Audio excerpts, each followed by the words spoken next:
put this shit together, you know what I mean? Punch on the real, make the beat, you know what I mean? I got this man on the saxophone. Alright guys, welcome back for the final video for today before I go to work. This was a requested video for you guys to send in for me this morning. It's Stone Cold on his podcast that I listen to all the time. So I already heard this interview, but you want me to react to her. This is Stone Cold on his podcast with you. It's on iTunes. I mean, it's on iTunes, on everywhere. It's on the Stone Cold podcast. It's very great. If you haven't listened to it, you should listen to it. He's going to be talking about this part of the podcast on the fact where beat the traffic, Roman sucks, this is boring. What else do we have? We have a Johnny Gargano chant. I mean, he had a bunch of chants on Sunday. I mean, shoot, everybody went at 11. I think it was 11 o'clock they came out. We're like, oh Lord, it's going to be a 30-minute match between Roman Reigns and Samoa Joe. We know the outcome of this match. Let's just fast track this match. And literally went off. I think it went off at like 11:45. 11:45, Vince. It went off. Jesus, but let's just hear what Stone Cold has to say. It's 11 minutes. 11 minutes of greatness. Let's go ahead and hear what Stone Cold has to say. Uh-oh. You not want to play Stone Cold? Like, there we go. You know, whether he can connect with the fans or not. And, you know, Joe goes out there. Here comes Roman Reigns. And I like the aggressive nature of Joe in the beginning. And I did too. You know, he takes him through a couple of tables and then, you know, throws him inside the ring. There's a sense of urgency there. I liked it too. I thought Joe was going to squash Roman. Sometimes Joe doesn't do a lot of times when he's putting in even longer periods of time and longer matches with other federations. And Joe's a masterful worker, but he showed a sense of urgency. And then all of a sudden, you know, before that rear chin lock, and the rear chin lock didn't bother me, but the one hold, it was kind of that gimmick hold where he kind of had him by the top of his head and by his jaw. Yeah. And that looked not that great, not that punishing. He was kind of narrating about, you know, whatever you feel this, or, you know, whatever he was talking about. I wasn't a big fan of that hold. And then the rear chin lock. They did a couple of interesting sequences, you know, out of that submission into, you know, Roman coming on top, then Joe getting back on top. And there was some good stuff in that match. There was. I thought there's some good stuff, but this it was 11:30 Stone Cold. Come on. Just for some reason, it's a problem. Like you said, maybe they started late or whatever. Yeah, they started too damn late. It's a problem. The match was fine, but for some reason, I don't know, the people either weren't really into it or kind of rejected it. I don't know how to explain it. At this point of the game, we'll go ahead and jump in there. Yeah, I think that it's both match placement and context. Like, that's a big part of what makes a match work is match where placement. It is on the show and what happened before it and what fans' expectations were. You saw Nakamura and AJ so finish. This movement among the I think the people who pay the most money for the WWE product and feel rightfully so entitled to express their opinion about it, who are loudly and vociferously rejecting Roman Reigns in the way that he's cast. I think they would embrace him as a heel. I really everybody would embrace him as a heel. Who thinks they're just not going to like him no matter what. But they don't connect with him as a babyface, and they certainly don't buy this storyline that has been on television, which is Roman making the case that management is out to get him because everybody's being pushed by management. Savvy enough and watch the product closely enough to know he's getting title shots. Unnecessary title shots. Against Brock after losing clean. And Paul Heyman did his best to explain it on Raw, but it doesn't. It backfired. Nobody cared. And then this idea that, well, Vince is out to get me and Vince is a Lesnar guy. I just think the storyline isn't doing Roman any favors. It's and then not. The placement of this match. And again, you know, I don't know what match goes on last because AJ Nakamura should have, but you can't end a show with that finish.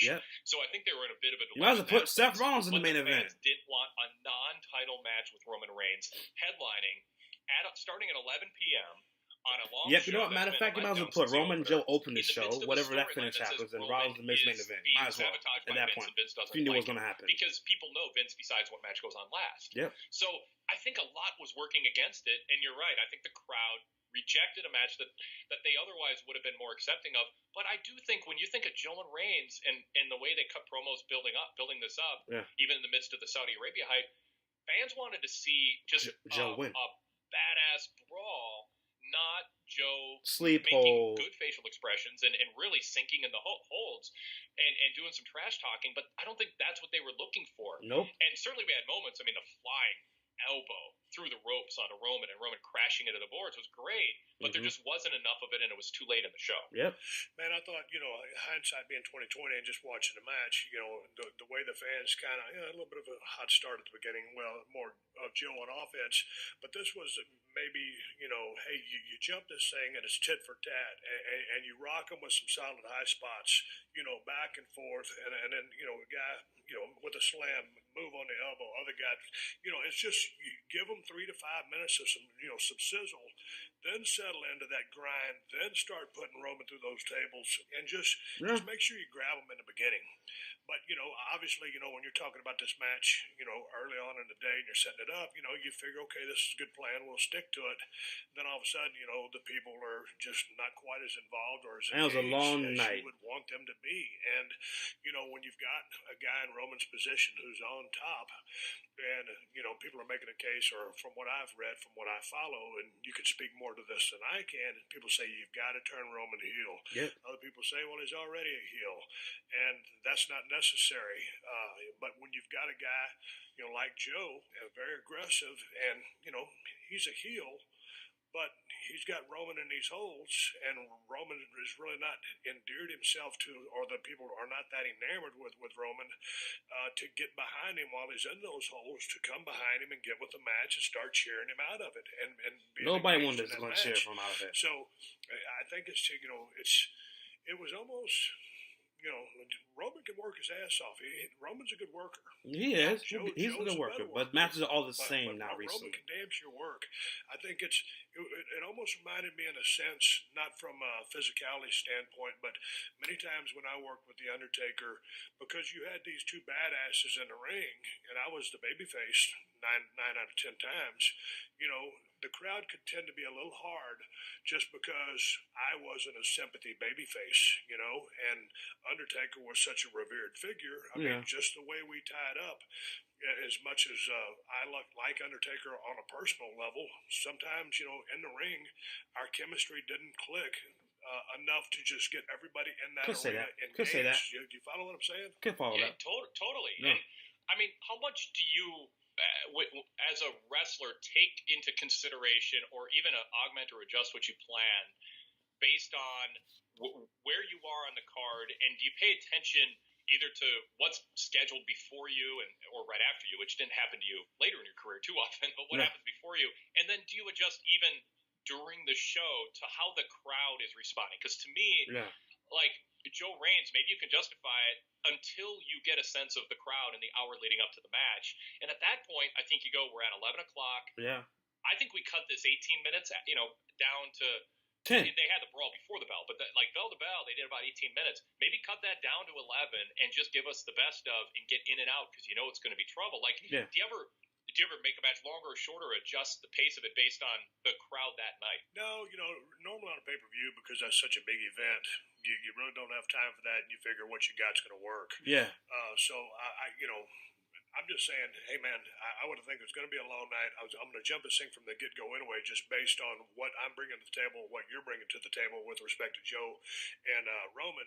But no, that's very rare that you would change that. And if anything, when you got them and when they never really had them, and it's time to they go never home, had them. There's Never always had a case to be made for going short.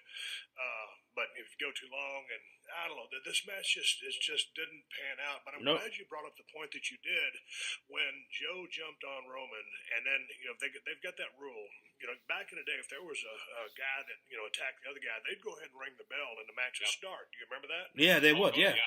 Okay, well, I think this has been going on. The way they run the show now, both guys got to be in the corner. Yeah, and, refs got to talk to him, all that stuff. And then referees asking him, okay, after you ready to wrestle? Settled enough, and Joe's in cell mode. So they officially start the match. And, of course, Roman is on the receiving end, and it's a beatdown, and then Joe's on top, and it's just like, man, you start off with a vicious beatdown, but then you got to wait for the referee to start the match, and then Roman's already selling. Yeah. And it's just like, man, you could have had him, but with the referee having to really officially start the match, it's almost a comma or too many periods there where it's like, dude, you could have had us, but with that delay and that official start, not so much. Yeah. You see?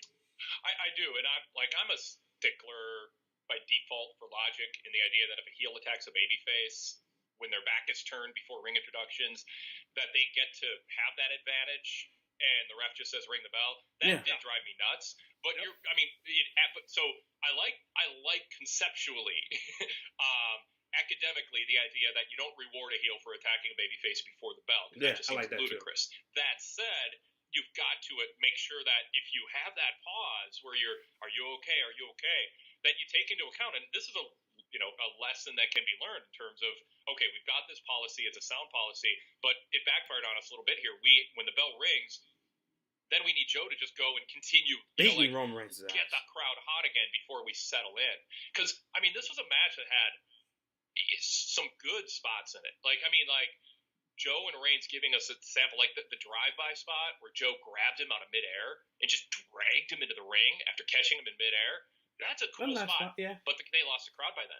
The crowd had already been chanting, "This is boring" by that point. Rusev Day. And then Rusev Day chant. Traffic yet. But, if you lose, that's the thing. If you lose the crowd, you can do good stuff, but it's late and it's a New York crowd. And you've lost them now, and you can do good stuff, and they won't come back. And they could have had the crowd, I think, if this was the middle of the show, and they got to it a little quicker after the bell and shorten the match. But yeah, it's one of those things where you got good spots, they look good on paper, and then you put it out there under those circumstances. And I thought it was, I won't call it a disaster of an ending, but I think everybody was leaving their couch or the arena feeling like that wasn't the show they hoped it was. Nope. So, what'd you think about the finish? It seemed like same over Reigns finish earlier in the night. Was that Charlotte on Carmella? But it just seems like there's so many spears going on now, and I know that is Roman's finish along with the Superman punch. Not about the Superman punch. Jeez. Roman. I wasn't gangbusters about the finish. Spear out of the blue. Joe had kind of been in control. And then who else this is the one Charlotte, Roman. After everybody's kind of been pushing the envelope for so long, with kicking out of everything, and then spear out of nowhere, and it's over 1, 2, 3. Did it hurt Joe? No, but was it a great win for Roman? No. Either. So. He didn't need it either. All right, that was it, man. That was it. I mean, some good in-depth stuff by Stone Cold and his little co-host. I heard he's been on a couple of shows on this too. I think it was Colt Bryan or something. But he does a great job too with podcasts with Stone Cold. But didn't like it, man. Didn't like it. There's a bunch of stuff they could have done to fix the match. It should at this point. They knew that was going to happen. I mean, the match laid out like that. Might as well open the show. You put Seth Rollins in the main event with The Miz.